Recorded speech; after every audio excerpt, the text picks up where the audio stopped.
ચાલો આજે એક એવી વાર્તામાં ડૂબકી મારીએ જે આપણને શીખવશે કે ખરી તાકાત એટલે કે સાચી શક્તિ શું છે.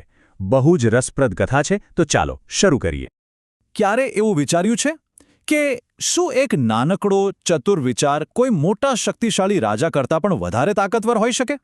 બસ આ વાર્તા આ જ સવાલની આસપાસ ફરે છે.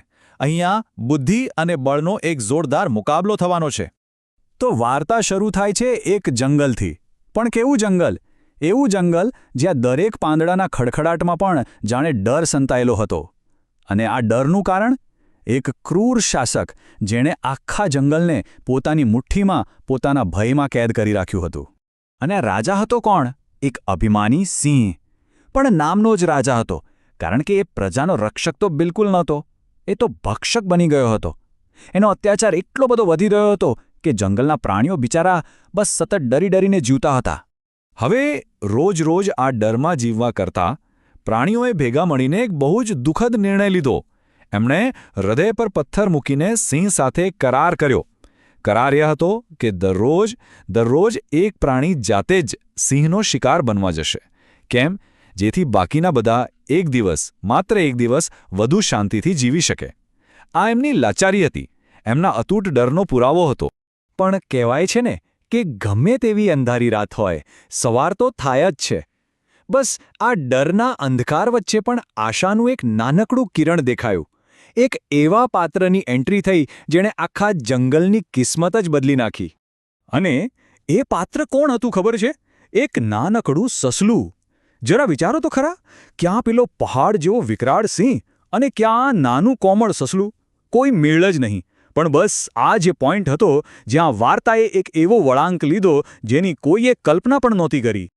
ચાલો હવે આવે છે વાર્તાનો સૌથી રોમાંચક ભાગ, જ્યાં આ નાનકડા સસલાએ પોતાની તાકાતથી નહીં પણ પોતાની બુદ્ધિથી એક એવી જબરદસ્ત યોજના બનાવી જેણે ખરેખર ઇતિહાસ રચી દીધો. તો સસલાનો પહેલો દાવ શું હતો? એ જાણી જોઈને પ્લાન કરીને સિંહ પાસે મોડું પહોંચ્યું. હવે સિંહ જે પોતાના અહંકારમાં જ જીવતો હતો એ તો ગુસ્સાથી લાલછોડ થઈ ગયો. એને લાગ્યું કે કોઈએ એની સત્તાને, એના રાજને પડકાર્યું છે. અને બસ અહીં જ સસલાએ પોતાનો માસ્ટર સ્ટ્રોક માર્યો. એણે સિંહની સૌથી મોટી નબળાઈ એટલે કે એના ઘમંડને જ એની વિરુદ્ધ હથિયાર બનાવી દીધું. એણે એકદમ શાંતિથી એક વાર્તા બનાવી કે જંગલમાં બીજો એક સિંહ આવ્યો છે જે એના કરતાં પણ વધારે શક્તિશાળી હોવાનો દાવો કરે છે. જો કેટલી સ્માર્ટ યોજના હતી! કોઈ તલવાર નહીં, કોઈ લડાઈ નહીં, બસ ફક્ત દિમાગનો ઉપયોગ. એની આખી ગેમ પ્લાન સિંહની એક જ નબળાઈ પર ટકેલી હતી, એનો અતૂટ અહંકાર. તો હવે વાર્તા પહોંચી છે એના ક્લાઇમેક્સ પર, એકદમ રોમાંચક તબક્કામાં. સવાલ એ છે કે શું સસલાની આ યુક્તિ ખરેખર કામ કરશે? આજે તો ગજબ થઈ રહ્યું હતું. આખા જંગલનો રાજા એક નાના સસલાના ઈશારે નાચી રહ્યો હતો. ગુસ્સામાં તો એ એટલો આંધળો થઈ ગયો હતો કે સસલું જે રસ્તો બતાવતું હતું એ બસ વગર વિચારે એની પાછળ ચાલતો રહ્યો. પણ કૂવાની અંદર પેલો બીજો રાજા જે રાહ જોઈ રહ્યો હતો એ આખરે હતો કોણ? આ એક જ સવાલે સિંહને અંદરથી હલાવી દીધો, એકદમ બેચેન કરી દીધો. અહીંયા જ સસલાની ખરી ચતુરાઈ દેખાય છે. એનો આખો પ્લાન વિજ્ઞાનના એક સાવ સાદા નિયમ પર આધારિત હતો. કયો નિયમ? પાણીમાં દેખાતું આપણું પ્રતિબિંબ એટલે કે રિફ્લેક્શન. કેટલી સામાન્ય વાત છે, પણ એનો ઉપયોગ એણે કેટલો અસામાન્ય રીતે કર્યો. અને આખરે શું થયું? સિંહનો સૌથી મોટો દુશ્મન કોઈ બીજો સિંહ નહોતો. એનો દુશ્મન તો એનો પોતાનો જ ઘમંડ અને ગુસ્સો હતો. પોતાના જ પ્રતિબિંબને હરીફ માનીને એણે કૂવામાં છલાંગ લગાવી દીધી અને બસ ત્યાં જ એની વાર્તા પૂરી થઈ ગઈ.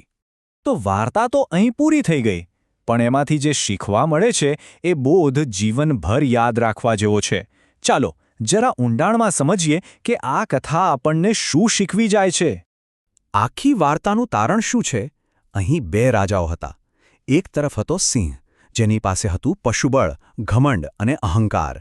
અને બીજી તરફ હતું સસલું, જેની પાસે હતી બુદ્ધિ, એક ચોક્કસ રણનીતિ અને સાચી હિંમત. જીત કોની થઈ એ તો હવે આપણે સૌ જાણીએ જ છીએ. અને આમ એક નાનકડા સસલાના એક ચતુર વિચારે આખા જંગલને પેલા ક્રૂર શાસનમાંથી આઝાદી અપાવી. એ સાબિત થઈ ગયું કે અત્યાચારનો અંત હંમેશા બળથી નથી થતો, ક્યારેક બુદ્ધિથી પણ થાય છે. પણ આ વાર્તા જતાં જતાં આપણને સૌને એક ઊંડો સવાલ પૂછતી જાય છે કે જીવનમાં એવી બીજી કઈ કઈ જગ્યાઓ છે જે આપણો પોતાનો જ અહંકાર, આપણો ઈગો, આપણો સૌથી મોટો દુશ્મન બની જાય છે. વિચારવા જેવી વાત છે, કારણ કે આ ખાલી પ્રાણીઓની વાર્તા નથી, આ તો આપણા સૌ માટે એક મોટો બોધપાઠ છે, ખરું ને?